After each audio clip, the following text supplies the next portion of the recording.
Hello बच्चों, welcome to the session. I hope you all are fit and fine. आज का हमारा विषय है मात्रा परिचय। आज की कक्षा में हम जानेंगे मात्राओं के बारे में। आपने बच्चों स्वर और व्यंजन दोनों ही पढ़े हैं। आपको पता है स्वरों का इस्तेमाल मात्राओं के लिए किया जाता है। हिंदी में हमारे 11 स्वर होते हैं और इन्हीं 11 स्वरों का हम मात्राओं में इस्तेमाल करते हैं। मात्राओं के इस्तेमाल से हम बहुत सारे शब्द बना सकते हैं। मात्राओं का इस्तेमाल अलग अलग तरीके से किया जाता है और मात्राओं के अलग अलग चिन्ह होते हैं। चिन्ह मतलब बनाने का तरीका, निशान। हर मात्रा का अपना एक तरीका होता है किस प्रकार उसे बनाया जाए। आइए मात्राओं का परिचय करते हैं और कक्षा को शुरू करते हैं। पहला स्वर होता है हमारा अ। पहला स्वर होता है हमारा अ। अ हर व्यंजन के साथ पहले से जुड़ा होता है। हर व्यंजन के साथ अ पहले से ही जुड़ा होता है। यहाँ आप देखेंगे स्वर, यहाँ आप देखेंगे मात्राएं और यहाँ मात्राओं से लगे कुछ व्यंजन। व्यंजनों के साथ हम मात्राओं का इस्तेमाल करते हैं। व्यंजनों के साथ हम इन स्वरों की मात्राएं लगाते हैं। आइए समझते हैं। अ की कोई मात्रा नहीं होती। अ की कोई मात्रा नहीं होती क्योंकि वह पहले से व्यंजनों के साथ जुड़ा होता है। क, ख, ग। आप कोई भी व्यंजन बोले उसके अंत में आपको अ का स्वर जरूर सुनाई देगा। क, ख, ग, घ। सभी व्यंजनों में अ का उच्चारण पहले से होता है। अ के बाद आता है हमारा स्वर आ। अ के बाद जो अगला स्वर होता है वह होता है आ। आ की मात्रा। आ की मात्रा इस प्रकार होती है। आ की मात्रा इस प्रकार होती है। आ की मात्रा एक सीधी रेखा के रूप में होती है और व्यंजनों के बाद लगाई जाती है। आ की मात्रा कब लगाई जाती है? व्यंजनों के बाद लगाई जाती है।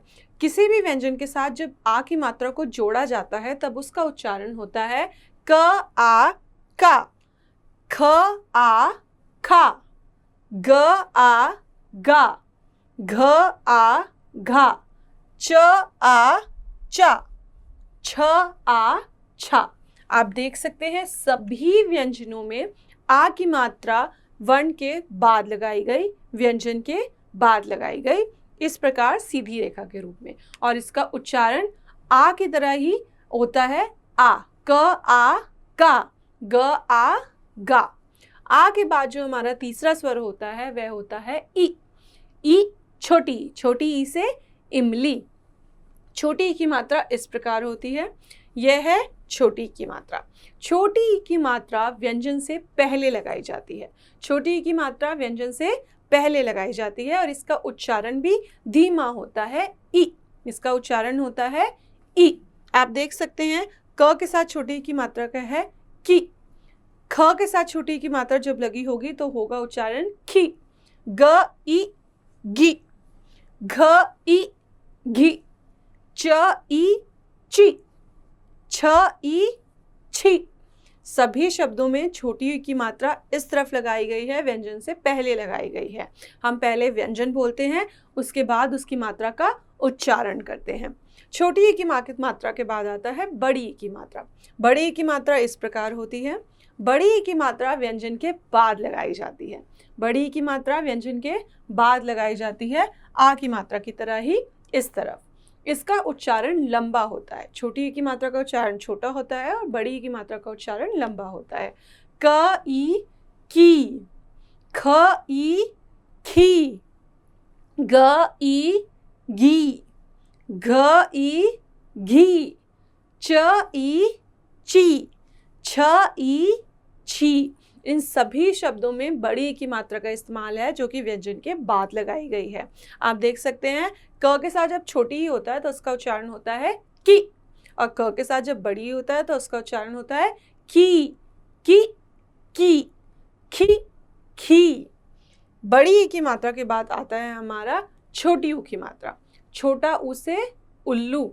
छोटी ऊ की मात्रा हम देखेंगे किस प्रकार होती है। छोटी ऊ की मात्रा इस प्रकार होती है। यह है छोटी ऊ की मात्रा। छोटी ऊ की मात्रा व्यंजन के नीचे लगाई जाती है। व्यंजनों के नीचे लगाई जाती है, व्यंजनों के नीचे इस प्रकार लगाई जाती है। यह होती है छोटी ऊ की मात्रा। क उ कु, ख उ खु, ग उ गु, घ उ घु, च उ चु, छ उ छु। सभी व्यंजनों में नीचे की तरफ इस तरफ फेस करके छोटी ऊ की मात्रा लगाई जाती है और इसका उच्चारण धीमा होता है, उ होता है। इसका उच्चारण होता है उ। फिर आता है बड़ी ऊ की मात्रा। बड़ी ऊ की मात्रा छोटी ऊ की मात्रा से उल्टा होता है। इस प्रकार होता है इसका चिन्ह। बड़ी ऊ की मात्रा का चिन्ह है इस प्रकार। क उ कु, ख उ खु, ग उ गु, घ उ घु, च उ चु, छ उ छु।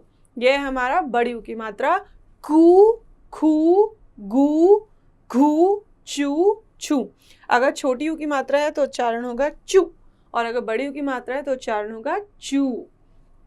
अगला है हमारा री की मात्रा व्यंजनों के नीचे लगाई जाती है और इसका उच्चारण होता है री। क्री, ख्री, ग्री, घ्री, श्री, श्री। इसका उच्चारण होता है री। क री क्री, ख्र री ख्री, ग्र री ग्री। इसका उच्चारण री होता है। इसके बाद आता है ए की मात्रा। ए की मात्रा व्यंजनों के ऊपर लगाई जाती है। कहाँ लगाई जाती है? व्यंजनों के ऊपर। इस प्रकार बनाई जाती है ए की मात्रा और इसका उच्चारण भी ए होता है। क ए के, ख ए खे, ग ए गे, घ ए घे, च ए चे, छ ए छे। फिर आता है बड़ा ए। बड़ा ए से ऐनक, इसको बोलते हैं ऐ, और मात्रा में भी इसको बोलते हैं ऐ। ऐ की मात्रा 2 बार लगाई जाती है। ए की मात्रा हम 1 बार लगाते हैं ऊपर की तरफ, ऐ की मात्रा हम 2 बार लगाते हैं ऊपर की तरफ। क ऐ कै, ख ऐ खे, ग ऐ गै, घ ऐ घै, च ऐ चै, छ ऐ छै।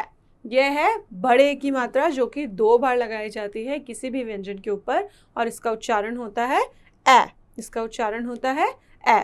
फिर आता है ओ की मात्रा। ओ की मात्रा व्यंजनों के बाद लगाई जाती है, पीछे लगाई जाती है इस प्रकार।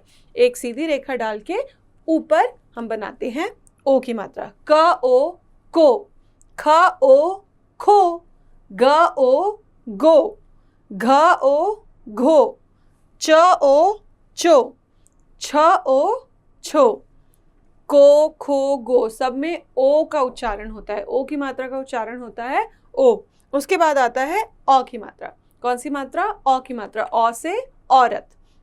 यह भी ओ की तरह ही बनती है, लेकिन इसके अंदर 2 बार ऊपर की तरफ रेखा बनाई जाती है। एक सीधी रेखा डाल के ऊपर की तरफ 2 बार, और इसका उच्चारण भी औ होता है। क औ क, ख औ ख, ग औ ग, घ औ घ, च औ च, छ औ छ। यह है औ की मात्रा। यहाँ हमने सभी मात्राओं के बारे में जाना, अ से लेके औ तक की मात्रा के बारे में। अ की कोई मात्रा नहीं होती। अब हम जानेंगे अयोग व के बारे में। किसके बारे में? अयोग व के बारे में। अयोग व होते हैं हमारे जो कि अंग और अह होते हैं। अयोग वर्ग हमारे 3 तरीके के होते हैं। अंग और अह तो आपने स्वर में भी जरूर पढ़ा होगा। अंग से अंगूर। अंग की मात्रा इस प्रकार होती है एक बिंदी के रूप में। अंग की मात्रा एक बिंदी के रूप में होती है जो कि वर्णों से पहले लगाई जाती है और उसका उच्चारण भी अंग होता है। क अंग कंग, ख अंग खंग, ग अंग गंग, घ अंग घंग, च अंग चंग और छ अन छंद। अंग की मात्रा एक बिंदी के रूप में व्यंजनों के ऊपर लगाई जाती है इस प्रकार। फिर आता है अह। अह आपने पढ़ा था, खाली कुछ भी नहीं। अह की मात्रा 2 बिंदी के रूप में वर्णों के बाद लगाई जाती है। व्यंजनों के बाद लगाई जाती है 2 बिंदी के रूप में। यहाँ अंग की मात्रा ऊपर लगाई जाती है 1 बिंदी, यहाँ वर्णों के बाद लगाई जाती है 2 बिंदी। कह, खह, गह, घह, चह और छह। इसके बाद इसे हम अह का उच्चारण करते हैं। इसके बाद हम जानेंगे चंद्र बिंदी की मात्रा। चंद्र बिंदी की मात्रा व्यंजनों के ऊपर लगाई जाती है, आधे चांद और एक बिंदी की तरह, जो कि आप यहाँ पे देख रहे हैं, आधे चांद और एक बिंदी की तरह। और इसका उच्चारण होता है आ, क आ, का, खा, गा, घा, चा, छा। इसका उच्चारण आ होता है। आप बहुत सारे शब्द इसके पढ़ सकते हैं जिसमें चंद्र बिंदी की मात्रा का इस्तेमाल किया जाता है।